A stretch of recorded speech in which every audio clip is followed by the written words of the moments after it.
Welcome to Άρωμα Θεού, Greek Bible, Psalm chapter 5. Τα ρήματα μου ενώτησε, Κύριε, σύνες της κραυγής μου. Πρόσχες τη φωνή της δεήσεώς μου, ο βασιλεύς μου και ο Θεός μου, ότι προσεύξομαι, Κύριε. Το πρωί εις ακούσεις της φωνής μου, το πρωί παραστήσομαι εσύ και επόψιμε. Ότι ουχή Θεός θέλων ανομίαση Ιού παρεγγίσισι πονηρευόμενος. Ουδέ διαμενούσι παράνομη κατέναντι τον οφθαλμό σου, εμίσησας πάντα στους εργαζομένους την ανομίαν. Απολύς πάντα τους λαλούντας το ψεύδος, άνδρα αιμάτων και δόλιων βδελίσετε Κύριος.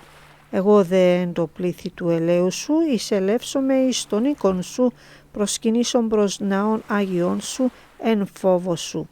Κύριε, οδηγησόμαι εν τη δικαιοσύνη σου, εν εκα των εχθρών μου, κατεύθυνον ενώπιον σου την οδό μου. Ότι ουκ έστι εν το στόματι αυτών αλήθειαν, η καρδία αυτών ματέα, τάφος ανεωγμένος, ο λάριγγς αυτών, τες γλώσσες αυτών εδολιούσαν.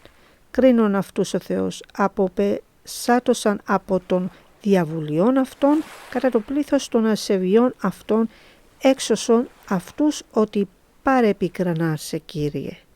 Και εμφράνθησαν πάντες οι ελπίζοντες επί σε, εις αιώναν αγαλιάσονται και κατασκηνώσεις εν αυτής και καυχήσονται επί εν σύ πάντες οι αγαπώντες το όνομά σου. Ότι σύ ευλογήσεις δίκαιον, Κύριε, ως όπλων ευδοκίας εστεφάνωσας ημάς. Please like, subscribe and God bless you. Thank you for listening.